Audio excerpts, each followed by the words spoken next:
All right. So welcome to the March Balance of State HMIS users meeting. I am Andrea Carey with the Data Center, and I'm excited to give you some updates, give some tips, and answer any questions that you may be holding on to. Today we do have a little bit of a shorter kind of prepared content section. So if you do have questions, get thinking on those. We can definitely have time to troubleshoot at the end. So in terms of system updates, we want to introduce one of our newest members of the team to you all. I also have some exciting updates with the APR and the caper that you may have seen, but we want to run through those and how you can use that to monitor your programs, to celebrate your outcomes, and just stay on top of data quality. And then our main focus today is on point in time and housing inventory counts. First at the timeline, we want to check in on where we are in the timeline and those procedures to submit your reports for those reporting, those PIT and HIC reports. And then we do have a couple tips on how to do PIT HIC corrections, just some things to keep in mind, things we're seeing and want to remind you about. And then we'll wrap up with the calendar and what we know as of now about our HMIS calendar moving forward. All right, so yeah, if you want to, if you need to submit any troubleshooting or anything in the chat, please feel free to. We can definitely save some time for demonstration or troubleshooting to the end. Just again, a reminder, if you can mute yourself for that background noise, that would be lovely. I know we're all balancing a lot of different things during these times. So, all right, well, let's get going with our system update. So first off, I want to introduce Katie on the line. Katie is one of two staff from ICA that are embedded in the data center for help desk and are going to be helping us. You may have already received some emails from Katie. She's been jumping on help desk and supporting with point in time and housing inventory count, but wanted a chance for you to hear from her yourself. So Katie, if you can introduce yourself, that would be great.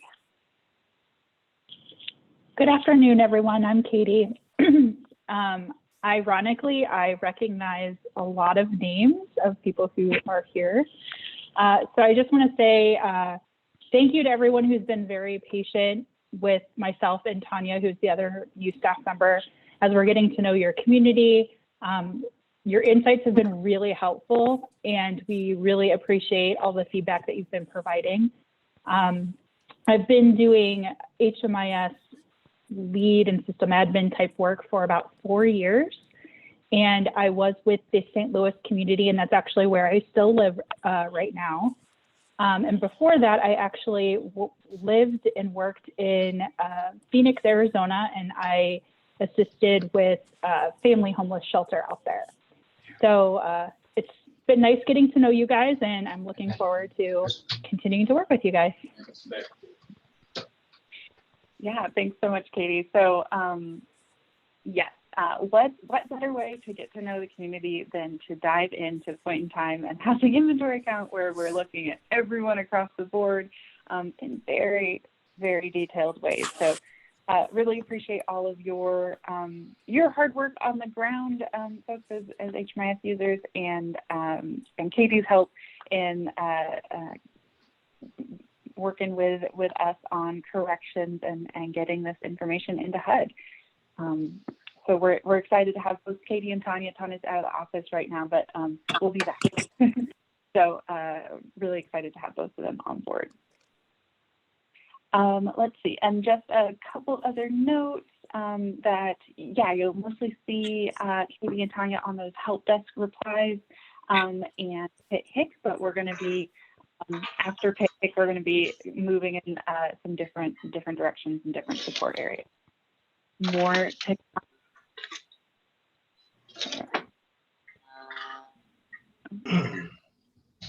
All right, any questions perhaps for Kate? Excuse me, sir. Do you have group number 646? No, ma'am. I don't think that is a question. Okay. It's a lot of static in my radio. I can't hear if they call. I think just a reminder to back. Yeah. Somebody knows. Okay, *6 will unmute yourself, but thanks so much. Okay, let's keep going. I know we've got some other things to run through. So, APR and CAPR updates. These dashboard reports are some of the most used reports that we look at to understand our data in HMIS. And there was a little bit of an update earlier this month, I believe. So we wanted to make sure that you're familiar with this and comfortable with how to use it. There's a little bit of a format change to run. So the prompt looks just a little bit different, but I do want to emphasize that the report that comes out of this is the same. So it's running those metrics in the same way, and you get the same information. I've found that it also hasn't taken really much longer. It's just like one more click. So really still a pretty much instantaneous report to help us with understanding our data. So to run the report, you're going to actually need to find the completed report in run history. And this is just a new kind of format that you'll see on the APR and the CAPR. And there's also an additional item that can help you distinguish between different reports. So instead of only seeing one of those CAPRs or APRs at a time, you can actually see previously run reports and name them differently to help you distinguish them. So if you're, say, running reports for both your shelter and rapid rehousing projects, it's a little easier to kind of toggle back and forth between those reports. Or perhaps for a different, date year, right? Maybe you're doing it for PIT and then you're doing it for the calendar year. Naming can really help you navigate that and do some comparisons as well. We do have some updated guidance. We want to let you know that too. This is on our regular training and knowledge page, ncceh.org/HMIS/training. And so there's integration of this new formatting in a couple different reports here. So we've got the How to Run and Read CoC APR guide, and then a separate guide for submitting to SAGE. And then the same framework for the CAPR, a run and read guide for the CAPR and a separate guide for submitting to SAGE. Don't worry, if you don't know what I'm talking about for submitting to SAGE, then you don't need that guide. So you can just use the run and read one. All right, let's take a look at what this actually looks like. Maybe you've seen this, maybe you haven't dove in yet. So when you go to select the report, you see this additional table at the top that says Report Run History. And here, if you've run previous reports, you'll see them as different rows, and you'll be able to view those reports with the magnifying glass. So what you'll do is, after submitting the prompts, you actually need to click on the magnifying glass to view the report you just ran. Most recent is at the top, and sometimes you'll see it's pretty fast, but sometimes you'll actually see the report status change from running to completed, so keep an eye out there. And then this bottom picture just shows you how to use the name. So this name allows you to distinguish different reports. I changed it to me. It's just Zoom. What Zoom thing? Question? All right, so and just to show us what this looks like in HMIS, I'm going to pull this up. So remember that in HMIS, when we're talking about the CAPR and the APR, we're talking about those dashboard reports on the left-hand side. And Hey, what's up for Wendy? Great. What's up with this? The 4 for 4. If folks could mute themselves, that would be great. Thank you. All right. So the dashboard reports are identified on the left-hand side in this report section, and then you can click on the box that you need, whether that's the APR or the CAPR. I'll do the APR here. And once I click that, I can actually see that I've run some reports previously in this run history section, and I even named one of them for today for a test on 318 of the new APR. So you get that kind of history, but then you'll also see that your prompts are still the same down below. So I don't have to name it, and I can just select the provider or the reporting group as needed. Let's see what I've got here for reporting groups. No matches. Okay. So remember that if you're running a report for one project, you do need to use enter data as mode before going into that project. So apologies, I'm going to do that now. Got my EDA mode up there in the manual section in the upper right-hand corner, and I can go back to my report to run this report for the shelter. So there we go, it shows up there. And if I'm just running it for today, I can have the same start and end date and build that report. So again, those prompts are the same. It's just that when I click build report, I can't scroll down and see the report. It's actually running up top. And so I need to click the magnifying glass and see if it'll pull up for me. And now it has.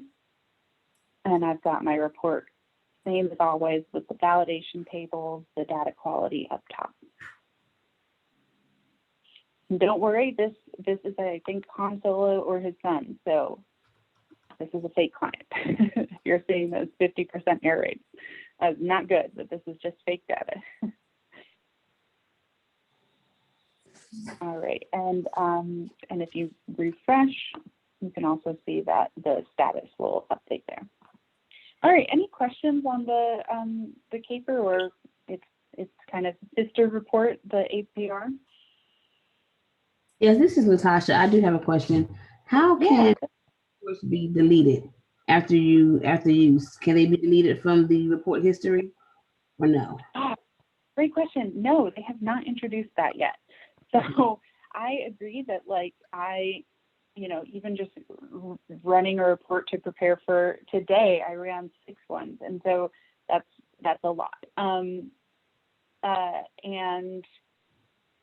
yeah, there's currently no way to delete that. So I think that is where naming can be really helpful. And you can also use a description to, let's see, if I do to the point, oops.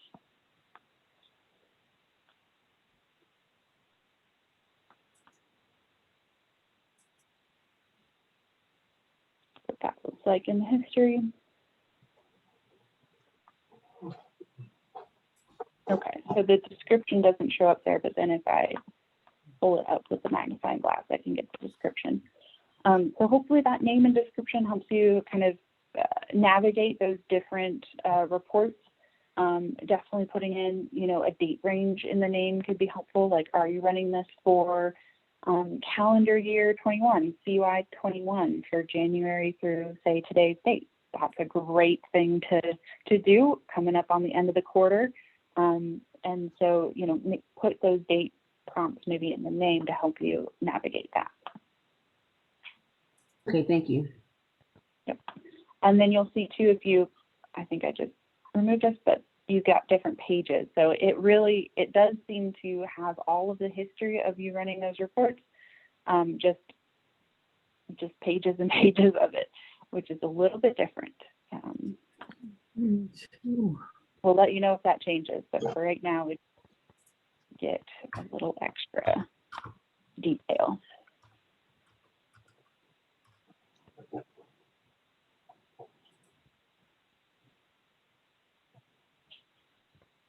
All right. right, great question.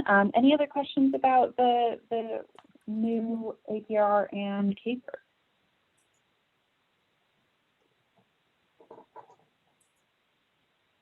All right, cool. Okay, let's talk a little bit about the point in time and housing inventory count, and both where we are right now, what we're going through reviewing for reports, and a couple of different tips for what we've seen with some of the corrections thus far. So as a reminder, just in case there's some newer folks on the line, we're talking about the point in time count, or the PIT count, which is that 1 day count of folks experiencing homelessness. And our date for this is January 27th. Now, we talk about the PIT specifically for emergency shelter and transitional housing HMIS projects. And that's key, because there's different reports for different sides of this PIT HIC season. The housing inventory count on the other side looks at a 1 day count of housing resources, both shelter and permanent housing. And so this is really looking for more of a capacity in our community and looking at projects that serve formerly homeless folks. So looking at those permanent housing projects as well that have helped folks that were homeless at entry, but have now moved into new places. So for the HIC side, we're really looking at 4 different project types: emergency shelter, transitional housing, rapid rehousing, and permanent supportive housing. So if you haven't heard your project type in that list, then you won't be asked about point in time and housing inventory count. All right, so what our timeline looks like for this season is we sent you your reports and a notice about those early in the month, about March 1st. And from then, we're asking you to review and make corrections. We really need final reports submitted, done, completely confirmed by the end of the month. So we really want to work with you now, this week, before next Friday, to make sure that you've got all the reports you need. If you've done any corrections, we can rerun those reports. I want to make sure that we've confirmed all that information with you within about the next week, definitely by the end of next week. So what we've done here is given us 4 weeks to finalize data for just 1 night. So I hope that's a good proportion, right? We are really looking at January 27th. And so it's a big lift, but I think we can do it in these 4 weeks. Our progress right now, we're still in a lot of the correction phase. So in our balance of state, we have 29% of rapid rehousing and permanent supportive housing projects submitted that report and confirmed that's correct, whereas just 19% of our shelter and transitional housing projects have. So we need our shelters and transitional housing projects to finalize that data, make sure you know who's in your project on that night, and submit some more of those reports for us to review.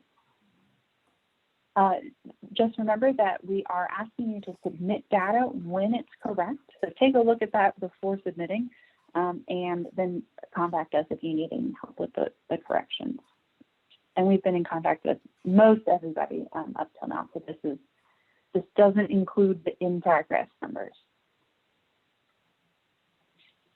Okay, let's do a quick reminder of what reports are going to be needed for which projects. So the PIT and HIC are really looking at different processes for different project types. So here we've got a table with the report that's needed for your different projects. Shelter and transitional housing need to confirm inventory separately from their people count, the actual PIT count. So those are 2 different reports for shelter and transitional housing projects. Whereas our rapid rehousing and permanent supportive housing, they're really confirming those moved-in clients, and so they have 1 report that's the HIC supplement. I've got a question in chat, really good question. Do you want the shelter report now if it's finished, but we're still working on the other reports, or wait till they're all done? Great question. So the PIT and the HIC is really a project by project process. So if you have multiple shelters and one shelter is corrected and confirmed data, you can submit that now so that we can review it, ask if we have any other questions while you're still working on those other projects. So I would recommend if there's an HMIS project that is confirmed and good to go, let's submit that as soon as you're ready.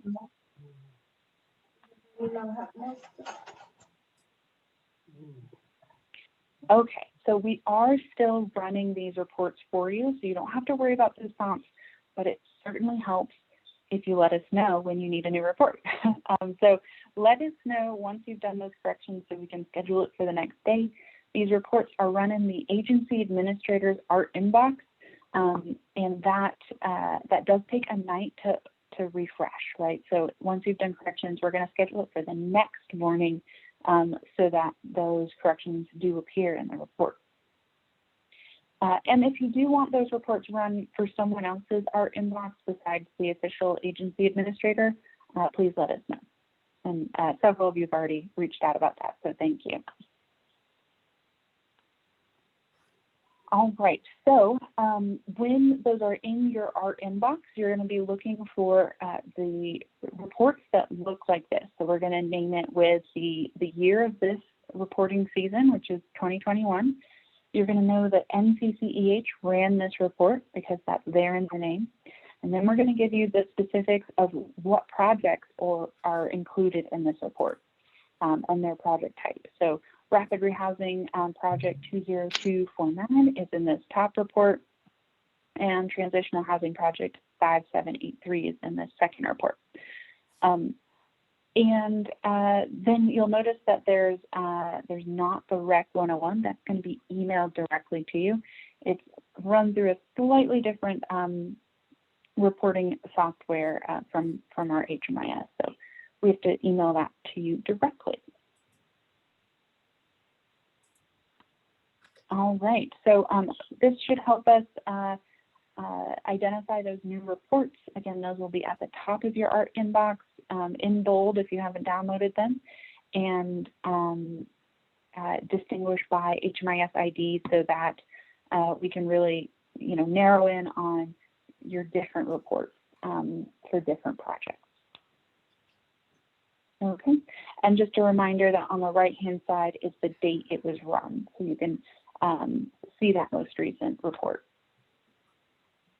Once you pull down your report, you are going to want to review that. And these are key questions that we want you to ask yourself about this data. We need you to check for correct entries and exits. So are there complete households? Is everyone pulled into the report? Were they actually staying there with you or receiving those services on that night? So really checking the accuracy of entries and exits, those enrollments, and then also checking on their details at a client by client level. So we are reviewing all the demographics, gender, race, ethnicity. We're looking at disabling conditions. There's a couple that HUD is specifically looking for, but we're going to be reviewing all of the disabling conditions to make sure that data is right for the count. And then chronic homelessness questions. Those are really referring to a combination of the disabling condition and the homeless history question. So all of the questions like prior living situation, those are really important to be accurate so that your clients are correctly reported as chronically homeless or not. And then client location, this is the question in the assessment that identifies the CoC. So for all of the balance of state, that would be NC 503, North Carolina balance of state. If the client's not identified with that client location, then they won't even be seen by the report. So keep in mind that that is a really important question to review if you're trying to figure out why someone isn't on the report. And then finally, we haven't seen as many child loan issues where children are outside of the household's enrollment, but we have seen some other kind of stranded household members. So keep in mind to check for folks that are disconnected from the rest of their household. We want to make sure everyone is in the same household, in the same enrollment. So we're correctly reporting to HUD that we had, you know, a adults only household versus an adults with children household on the night of the PIT count. Any questions about what we're reviewing for or why here? I think we're good. All right. And then the other side of this this reporting season is the inventory. So we're asking about beds and units, and who were they dedicated to, who were they available for on the night of the count. With the COVID pandemic, I think it's helpful to remember that availability is really about what beds were safe and available and open for folks. So if you have physical beds that are in a shelter, say like bunks, but you're only filling up half of those bunks at a time because of COVID safety and social distancing policies, then each of those beds wasn't actually available. Only half of them were. So we do need to update that and make sure that, you know, your utilization makes sense given what was actually safe and available on the night of the count. So keep in mind the impact of COVID on your inventory as you're reviewing these reports. And then if you do have changes that need to be made, we're going to be asking you some of these questions about when did the change occur, what's the new total number, dedication, are they for a particular subpopulation, and also why did the change occur? Was there funding that changed, or is it a COVID policy that you can let us know about? All of these kind of culminate in an accurate report of the inventory. All right, so once we've reviewed all those reports, as I said, we want to submit the reports to the data center. This is the way that you confirm, I've reviewed this is accurate, this is complete, and this is what we want you to report to HUD. So these links are specific to each each CoC. So Bounds State has their own link. I can drop that in our chat here as well. And just want to remind you that that this is submitted for each project. So if you can submit a form separately for each shelter project or each rapid rehousing project, that really helps us make sure we're doing all of our checks correctly on the back end. So that's a huge help for us. All right, let me drop this link in here to the chat.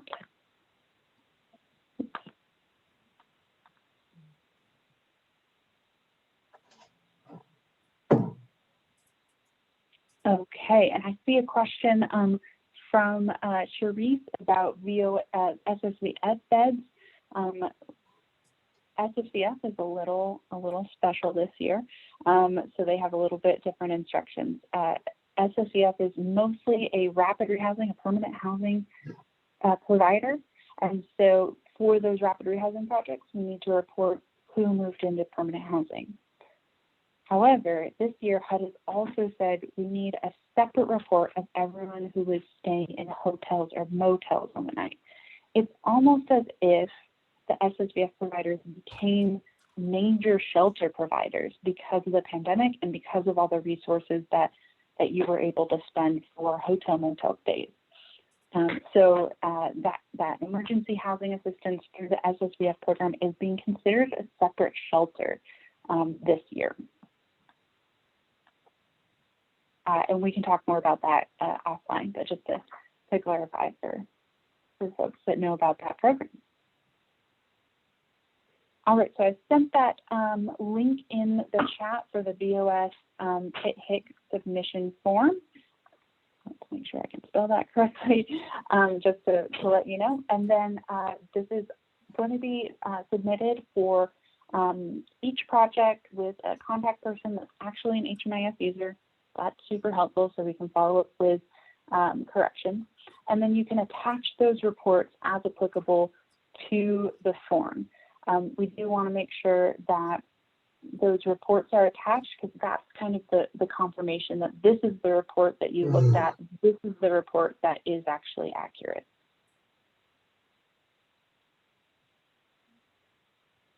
And so the reports are determined by project type and by each specific project in HMIS. I'm seeing a chat just to, with a question. I'm going to go back to here. Here, so this is the key slide to remember about which reports are needed for which project type. And this is for each shelter, each transitional housing, each rapid rehousing, each permit supportive housing project. So shelters and transitional housing have 2 reports, inventory and people. And so if you have 2 homeless projects for shelter or transitional housing, you would have 4 reports, but you would just submit the form twice, once for each project.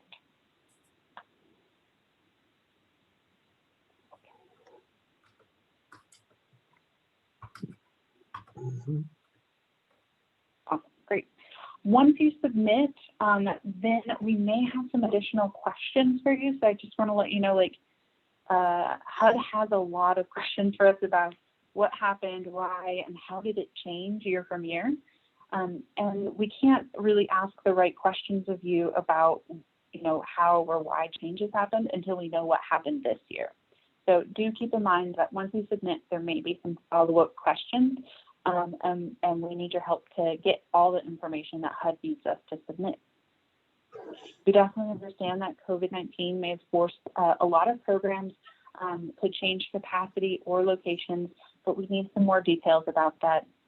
Did your shelter totally transform into Hotel Motel, or was that just supplemental? How did that impact inventory, that sort of thing?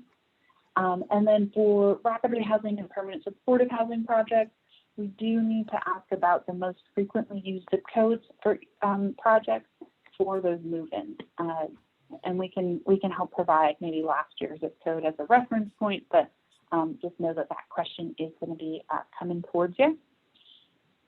And then as just a little insight into our process, it's once you submit those reports, we review it at least two more times between different staff in the agency, because we're really dedicated to making sure we report accurately. And we know that HIT can be really influential. It's the main data point that a lot of communities look at for what's going on in the community. We want to make sure that's really accurate for when folks are referencing it later.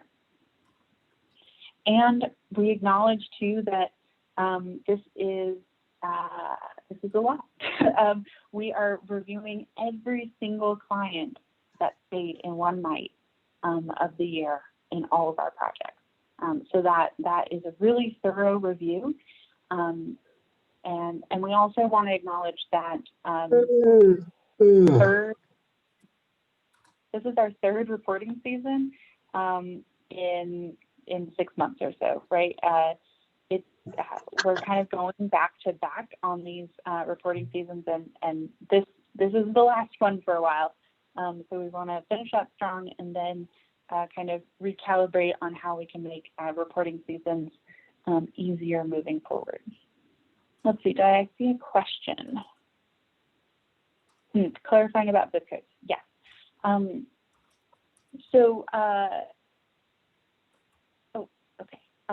Zip code is, so HUD asks for an address for every project. For projects that are housing folks in scattered areas, like regular apartments or rental units, that can be a little bit hard to specify, right? You don't really have one location because the folks in your project are in different areas around the region or the county. And so what HUD is looking for is, like, where are most people? If we had to assign a zip code to the project, where are most folks moved into?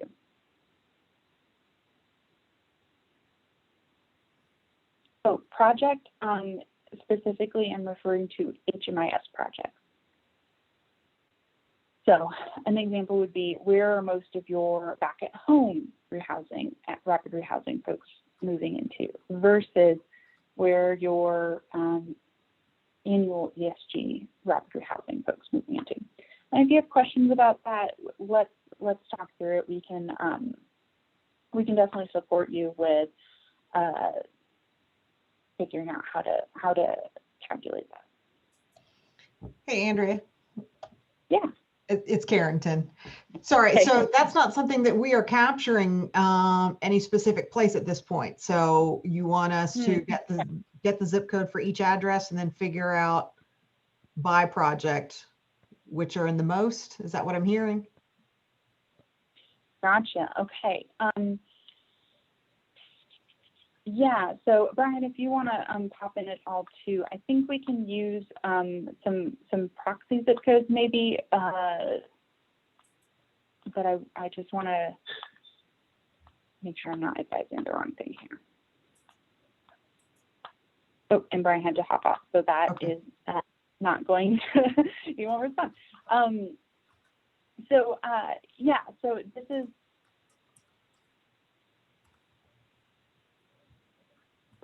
Hey, I'm here. I'm sorry. It took me a minute. I was double muted.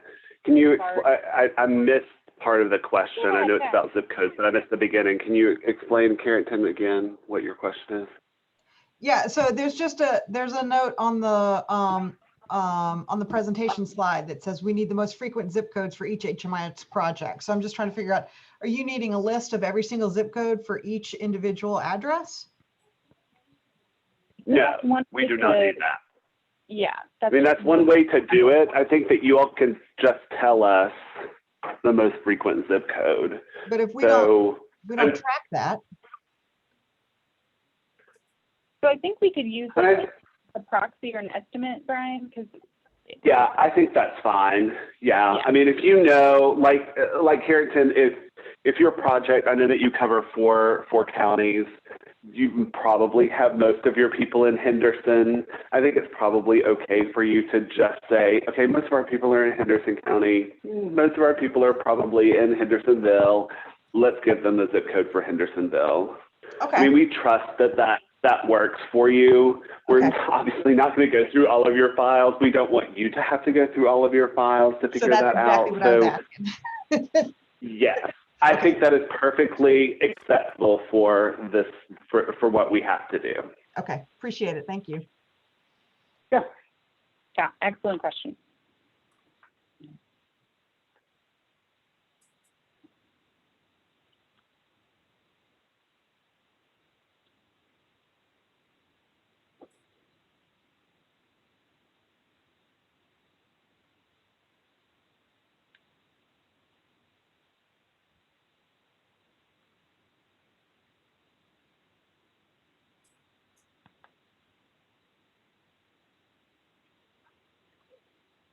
Okay, I've got another question in chat about clients who came after January 27th. I think hopefully my chat response helped clarify that, but we're really looking at PIT-HIC for January 27th, clients that were served January 27th, but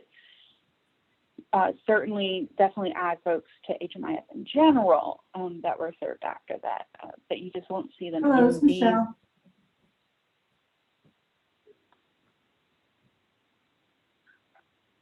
Very good, thank you. How are you? Okay, just a reminder, if you can mute yourself for that background noise, that's great. All right. Let's keep going. Okay, so in terms of some tips and things that we're seeing in the data, we want to make sure it's really clear how you can update your client demographics. This is definitely one thing that is really important to this point in time in housing inventory count. So if we were to say need to update the vet status for a client, what we would need to do is go to the pencil. Remember that pencil is the universal edit symbol in our HMIS. And from there, we're going to get a different pop-up where we can update the drop down as needed. And that works the same way for our client demographics like date of birth or gender that you see in this picture. It's that same pencil pop-up drop down flow. And then we also wanted to point out that with reporting race, this is obviously a self-reported data element from clients, and some folks will report one racial identity, other folks will report multiple racial identities. It's just at least one that is required. So if someone doesn't report that they identify with multiple races, you can leave that secondary race blank. That is not required. It's at least the primary race that is required. One of the things that is reported in the PIT is whether folks are identifying as multiracial. So we want to make sure that the secondary race is accurate. Okay, and then the last thing is when we're doing corrections, we really often need to go back into the demographics,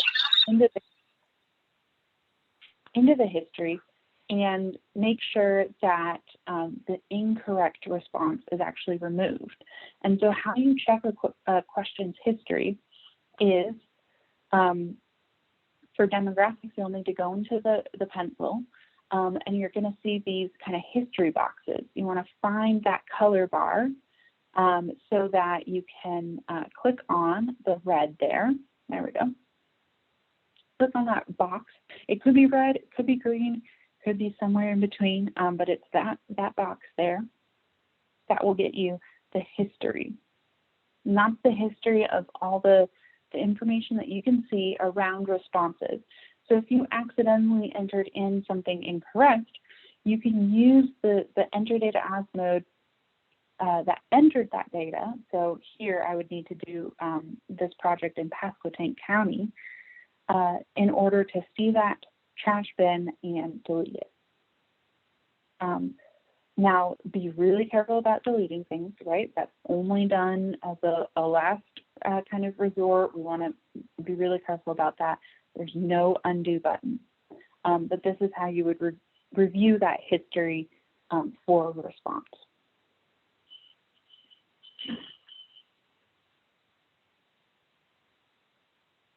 Okay. Okay. And then there has been some questions about move-in dates and how that is incorporated into the rapid rehousing and permanent supportive housing projects. So just a reminder that for our data collection stages, permanent supportive housing and rapid rehousing need that project start when services begin, when the client has accepted your services, when you're starting that housing search. That's one of those services that you may offer the client early on. That is when project start occurs. And then the interim updates are used at multiple points throughout the enrollment, including for housing move-in dates. So really that interim is for the housing move-in date, and we would very rarely see the same housing move-in date as the project start date. I know we're all really kind of hustling out there for affordable housing, right? So often it takes a while between someone being accepted and enrolled into the program before they actually find that housing that they can move into. So keep in mind, check the project start date compared to the move-in date because those are different stages in our data collection.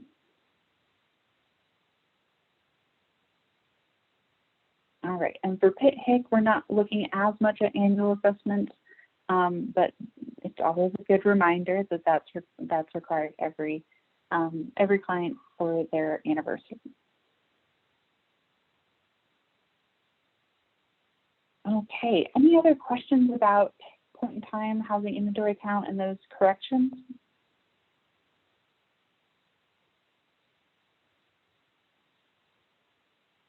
Okay, I know we've got a lot of conversations going on help desk too, for your specific corrections. So thank you so much for that, and we'll keep going, moving forward with those. As we look to the next couple of months, point in time housing inventory count, this is really our focus right now, and there aren't any other reporting seasons on the horizon. It's really going to be later in the summer before we kind of ramp up for another reporting season. So this is our outlook right now. We have our first submission deadline on March 12th. That was last Friday. And we really need to get these completed, corrected, and really reviewed and approved by our data center folks by next Friday, that March 26th. So let us know how we can support you in making that happen. Looking ahead to April and May, we've got our Balance of State HMIS users meeting still on that third Thursday, April 15th, and then May 20th.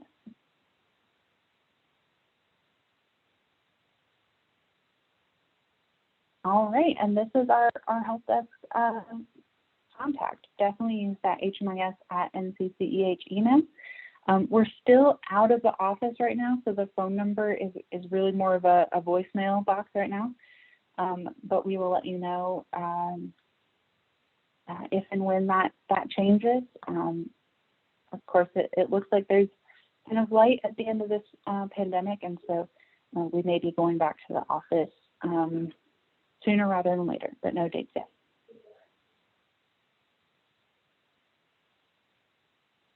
All right, I'm going to stop sharing. So that is the end of the updates and kind of prepared content. Do we have other questions? Ooh, I see a big one. Okay, data center and HDX.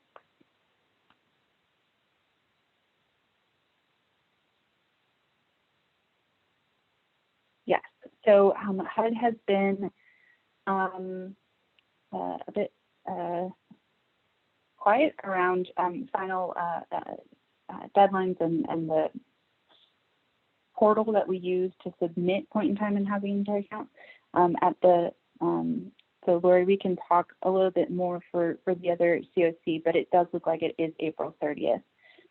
We heard yesterday from HUD that they are moving forward with that timeline. So that's a bit scrunchy for us with just 6 weeks to go. All right, so that's a little on the technical side for folks not working with other CoCs in their portals, but other questions around anything? Absolutely.